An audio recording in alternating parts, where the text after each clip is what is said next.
काही दिवसांपूर्वी विभाग प्रमुख निधी हा जो मुंबई स्लम इम्प्रुव्हमेंट बोर्डातर्फे काही टेंडरांमध्ये अलोकेशन केली गेलेली त्याच्यावर प्रश्न उचलल्यावर मुंबई स्लम इम्प्रुव्हमेंट बोर्ड याने उत्तर दिलं की ती एक टायपिंग मिस्टेक होती आणि तो स्टेट मायनॉरिटी फंडचा भाग आहे. आता अशीच एक टायपिंग मिस्टेक चुकून झाली, मिस्टेक ही मिस्टेक होऊन आली आहे की मुद्दामून वारंवार केली जाते, ह्याचं उदाहरण मी देते. म्हाडा स्लम बोर्डने काही टेंडर काढले, त्यात एक विशेष फंडाचा उल्लेख होता, तो म्हणजे नगरसेवक निधी म्हणजेच कॉर्पोरेटर फंड. आता मुंबई महानगरपालिका हे गेले 2.5 वर्षापासून बरखास्त आहे आणि it is run by an administrator म्हणजेच म्युन्सिपल कमिशनर. आणि कॉर्पोरेटर फंड हा देण्याचा अधिकार नुसतं सभागृहालय मुंबई महानगरपालिकेला आहे. मग अशा परिस्थितीत मुंबई स्लम बोर्ड हा कुठल्या अधिकाराने हक्काने कॉर्पोरेटर निधी हा अलोकेशन करतोय काही प्रभागात. माझे सगळ्यात मेन 4 प्रश्न असे आहेत, जर सभागृहच नाही, कॉर्पोरेशनच नाही, मग कॉर्पोरेटर फंड कसला? आज कॉर्पोरेटरच नाही आहेत, सगळे एक्स कॉर्पोरेटर आहेत, मग काय हा एक्स कॉर्पोरेटर निधी? त्या दिवशी एक नवीनच विभाग प्रमुख निधी बघितला, आता एक्स कॉर्पोरेटर निधी.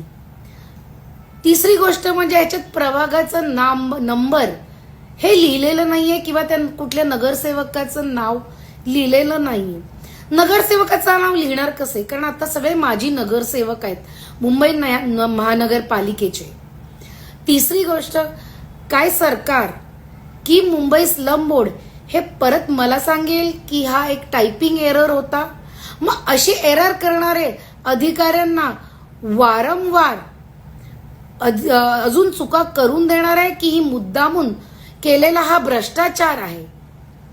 गेल्या वेळेस चूक म्हणून शुद्धीपत्र दिल्याने सगळं सरकारचं काम झालं, पण जेव्हा कुठला एखादा टेंडर मध्ये चुकी होते तर तो टेंडर परत घेतला जातो आणि नवीन टेंडर पब्लिश केला जातो. आता ह्या वेळेस 3 टेंडर आहेत, किमान 10 कोटीचे.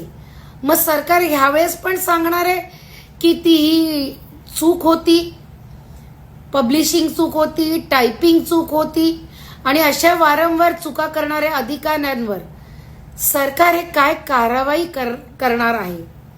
मला कुठे हा सरकारवर आरोप करायचा आहे की स्लम फंड हे जनतेला अलोकेट करण्याच्या मागे कुठे एक मोठ्या भ्रष्टाचाराचा हा एक छोटासा ट्रेलर आहे आणि ह्याच्यावर इन्क्वायरी नेमली गेली पाहिजे की वारंवार अशा चुका का होतात आणि अशा अजून किती चुका आहेत.